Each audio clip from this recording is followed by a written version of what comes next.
Hello बच्चों, आज हम लोग पढ़ेंगे 22 unit area of a trapezium and a polygon. मतलब इसमें एक ट्रेपेजियम और पॉलीगॉन का एरिया निकालने के बारे में हम लोग पढ़ेंगे कि एरिया कैसे निकालते हैं। ट्रेपेजियम क्या होता है वो पता ही होगा। ट्रेपेजियम ऐसे होता है, दो साइड जो है आमने और सामने वाला, जैसे ये और ये दोनों साइड पैरेलल होगा, ठीक है, आमने सामने वाला। और इधर वाला साइड जो होता है वो नॉन पैरेलल होता है, ठीक है, उसको ट्रेपेजियम बोलते हैं। और पॉलीगॉन, कोई भी पॉलीगॉन के बारे में हम लोग यहाँ पढ़ेंगे, उसका एरिया निकालना है। तो पेरीमीटर और एरिया, पेरीमीटर क्या होता है, किसी भी फिगर का पेरीमीटर क्या होता है, उसमें जितना भी साइड दिया हुआ है, जैसे ये है, इसमें 4 साइड दिया हुआ है, तो इसका क्या लेंथ होगा, इसका जो लेंथ होगा, इसका जो लेंथ होगा, सब मेजर करना है और मेजर करके सबको ऐड कर देना है, तो वो हो जाएगा पेरीमीटर। अगर 6 साइड का ऐसे करके 5 साइड का या कुछ भी ट्रेपेजियम कोई भी फिगर दिया हुआ है पॉलीगॉन, तो उसमें हम लोग सबका साइड मेजर करेंगे, जैसे इसका मेजर किए, इसका मेजर किए, फिर इसका मेजर किए, इसका मेजर किए, इसका मेजर किए और सबको ऐड कर दिए, तो इसका पेरीमीटर निकल जाएगा इस फिगर का, इस पॉलीगॉन का। तो पेरीमीटर वही होता है। और एरिया क्या होता है, एरिया मतलब कितना ये सरफेस क्लोज किया है, मतलब इस बाउंड्री जो है उसके अंदर कितना सरफेस ये क्लोज हुआ है, इस सरफेस को एरिया बोलते हैं। ये वाला जो सरफेस क्लोज हुआ है उसको बोलते हैं एरिया। तो वही निकालने के बारे में हम लोग पढ़ेंगे। यहाँ पे क्या है, common units of perimeter are metre, centimetre, decimetre etcetera. तो पेरीमीटर का जो यूनिट है, कॉमन यूनिट क्या होता है, और यहाँ बताया मीटर से सेंटीमीटर में चेंज करने का, कि 1 metre is equal to 100 centimetre. Centimetre में है तो उसको मीटर में कैसे चेंज करें और कितना आएगा, मीटर से डेसीमीटर में, डेसीमीटर से मीटर में, सारा यूनिट कन्वर्सन का यहाँ दिया हुआ है। यहाँ पर 1 मीटर स्क्वायर को सेंटीमीटर स्क्वायर में कैसे चेंज करना है, सेंटीमीटर स्क्वायर को मीटर स्क्वायर में कैसे चेंज करना है, वही सब दिया एरिया के बारे में। तो ये जैसे क्वेश्चन सॉल्व करेंगे, अगर वहाँ प्रॉब्लम ये सब आए कन्वर्जन का यूनिट का, तो वहाँ पे इसको बता दूंगी। उसके बाद है हमें 2 फॉर्मूला पढ़ना है, perimeter and area of a triangle. देखो यहाँ पर एक ट्रायंगल दिया हुआ है, इस ट्रायंगल में तीनों साइड दिया हुआ है, ए, इसका लेंथ है ए, इसका लेंथ है बी और इसका लेंथ है सी। तो अगर तीनों साइड का लेंथ दिया हुआ किसी ट्रायंगल में और उसका एरिया फाइंड करने बोल रहा हो, तो सबसे पहले उसका हम लोग पेरीमीटर निकालेंगे, सेमी पेरीमीटर निकालेंगे। तो सेमी पेरीमीटर का क्या होता है फॉर्मूला, सेमी पेरीमीटर को एस से डिनोट करते हैं, ठीक है, सेमी पेरीमीटर को एस से डिनोट करते हैं। और इसका फॉर्मूला क्या होगा, पेरीमीटर क्या होगा, कि इस ट्रायंगल का पेरीमीटर क्या होगा, तीनों का प्लस कर देंगे, तीनों को ऐड करेंगे, मतलब ए प्लस बी प्लस सी, और इसको अगर हम 2 से डिवाइड कर देंगे, मतलब इसको आधा कर देंगे, तो ये हो जाएगा सेमी पेरीमीटर, ठीक है। तो सेमी पेरीमीटर निकालने के बाद हम लोग एरिया निकाल सकते हैं ट्रायंगल का, area of triangle is equal to, इसका फॉर्मूला होता है, ये प्रैक्टिस करते करते क्वेश्चन बनाते बनाते हो जाएगा। इसका फॉर्मूला ये होता है s into s minus a into s minus b into s minus c, ये फॉर्मूला होता है, ठीक है। अगर तीनों साइड गिवन है ट्रायंगल में, एक ट्रायंगल है और इसका तीनों साइड अगर गिवन है, तो ये वाला फॉर्मूला हम लोग निकाल के उसका एरिया निकालेंगे, ठीक है। एक तो ये हो गया, और इस फॉर्मूला को बोलते हैं हेरोन्स फॉर्मूला। क्या बोलते हैं इसको, देखो यहाँ लिखा हुआ है ना, is known as the formula area of a triangle, this is known as Heron's formula, ठीक है, इसको हेरोन्स फॉर्मूला बोलते हैं। और एक और फॉर्मूला होता है, अगर किसी ट्रायंगल का, मान लो ये ट्रायंगल है,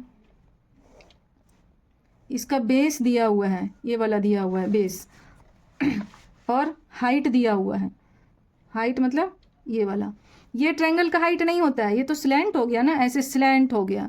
हाइट हमेशा सीधा होता है, सीधा, कि कितना ऊंचा है ट्रायंगल, तो वो वाला जो हाइट है वो बेस में परपेंडिकुलर होता है, ठीक है। किसी भी ट्रायंगल में अगर बेस दिया हुआ है और बेस के करस्पॉन्डिंग हाइट दिया हुआ है, मतलब बेस में ये परपेंडिकुलर होना चाहिए हाइट, तो उसका फॉर्मूला हम लोग लिखेंगे, area of triangle is equal to half into base into height, ठीक है। तो बेस के करस्पॉन्डिंग हाइट होना चाहिए। अगर मान लो ये ट्रायंगल है, ये ट्रायंगल है, ठीक है। अब इस ट्रायंगल में, इस ट्रायंगल का नाम दे देते हैं ABC। अब मान लो इसमें हम लोग बेस इसको मान लिए, AC को अगर बेस मान लिए, तो इसका जो अपोजिट वर्टेक्स है, इसका अपोजिट वर्टेक्स कौन सा है, ये है, इससे हम लोग इसमें परपेंडिकुलर डालेंगे, ठीक है, परपेंडिकुलर डाल दिए बेस में, ये हो जाएगा हाइट, इस ट्रायंगल का हाइट। अगर इसको बेस मान के बना रहे हैं तो ये इसका हाइट हो जाएगा। और अगर इसको बेस मान के हम लोग बनाएंगे, एरिया निकालना है, तो हाइट कौन सा होगा, इसका अपोजिट वर्टेक्स ये है, तो यहाँ से एक परपेंडिकुलर डालेंगे, ये इसका हाइट होगा। वैसे यहाँ पर देखो, इसको बेस माने हैं तो इसका अपोजिट वर्टेक्स ये है, तो यहाँ से एक हाइट ऐसे परपेंडिकुलर डालेंगे, ये इसका हाइट होगा। तो बेस और हाइट ऐसे ही देखा जाता है। ऐसा नहीं कि इधर से बेस ले लिए, कहीं से ये हाइट ले लिए, ऐसे नहीं ले सकते हैं। बेस वहीं लेना है और उसके अपोजिट वर्टेक्स से बेस में परपेंडिकुलर रहना चाहिए, वो हाइट होगा। ठीक है, अब एरिया का फॉर्मूला हमें समझ में आ गया। अब क्वेश्चन बनाना चालू करते। देखो, इसमें exercise 22A multiple choice type है। सबसे पहला क्वेश्चन पढ़ते हैं। 2 sides of a triangle are 12 centimetre and 15 centimetre. मान लो एक ट्रायंगल बना लो, पहले 1 का 1 एक ट्रायंगल बना लिए। अब देखो, 2 साइड दिया हुआ है, एक है 12 सेंटीमीटर, एक है 15 सेंटीमीटर।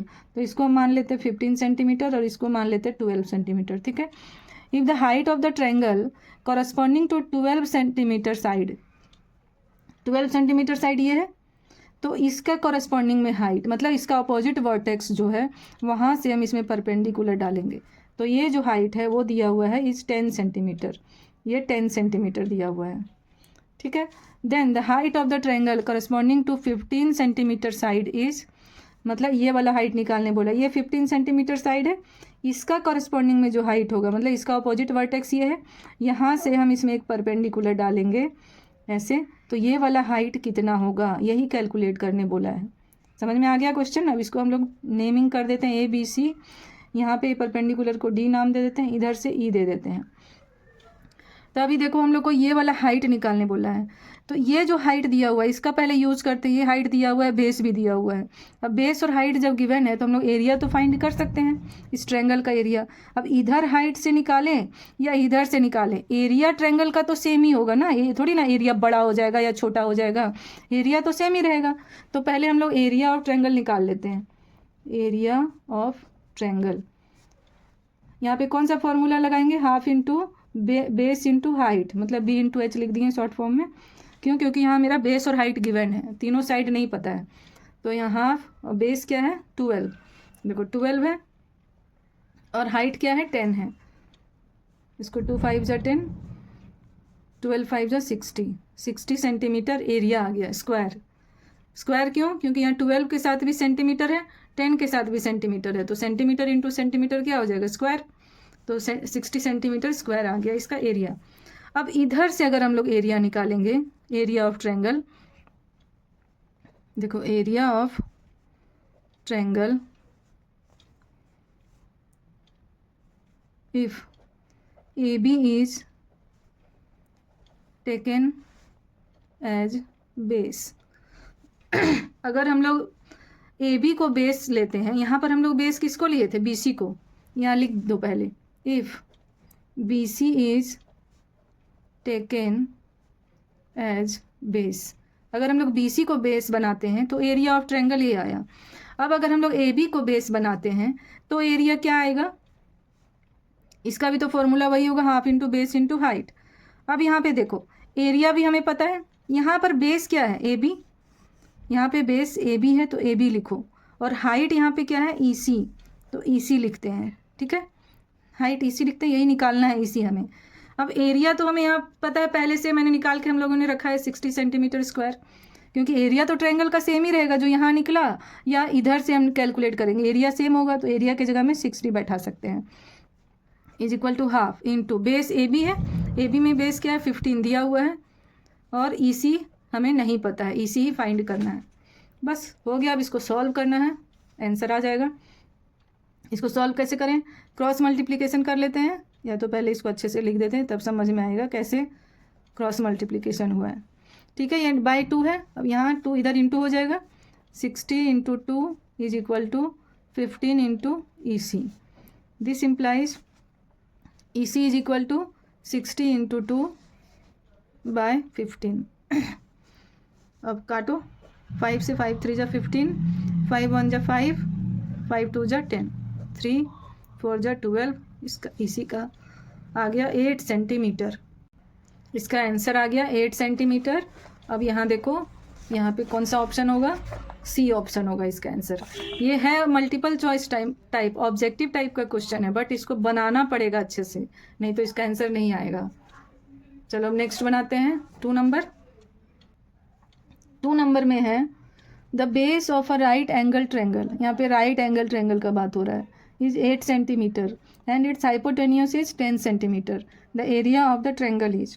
सबसे पहले एक राइट एंगल ट्रेंगल बना लेते हैं। देखो ये हो गया राइट एंगल ट्रेंगल, यहाँ पे 90 डिग्री, इसको नाम दे दो ABC।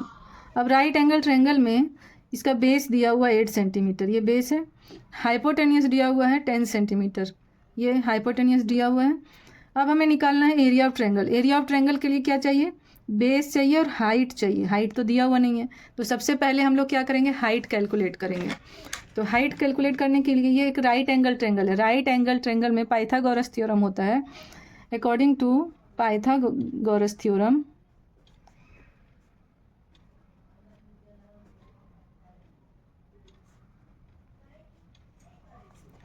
According to Pythagoras theorem क्या होता है, hypotenuse square is equal to, मतलब AC square is equal to AB square plus BC square, ये हाइपोटेन्यूस थ्योरम के अकॉर्डिंग होता है। अब हम लोग यहाँ पे सारे बैठा देते हैं। AC पता है तो 10 स्क्वायर, AB हमें नहीं पता है, उसको एज इट इज लिख देते हैं। BC पता है 8 स्क्वायर, इसको सॉल्व करो, 10 10 जा 100 is equal to AB square plus 64। अब AB स्क्वायर को इधर ही रखते हैं और 100 माइनस 64 कर देते हैं, यहाँ माइनस करो, 36 हो गया। अब इधर से AB स्क्वायर है, स्क्वायर हटेगा तो इधर क्या होगा, रूट चढ़ेगा, 36 को हम लोग क्या लिख सकते हैं, 6 इंटू 6। अब जब पेयर रूट से बाहर कैसे निकलता है, पेयर लगा के, यहाँ पर पेयर लग गया, 2 पेयर लगा, पेयर के बदले 1 आता है बाहर, तो 6 सेंटीमीटर आ गया AB। अब AB हमें हाइट पता चल गया, AB क्या हो गया 6 सेंटीमीटर। अब हाइट पता चल गया तो एरिया आराम से निकल जाएगा, यहाँ पे एरिया निकाल देती हूँ। Area is equal to half into base into height, 24 centimetre square. देखो इसका कौन सा ऑप्शन होगा, D ऑप्शन। नंबर 2 भी बन गया।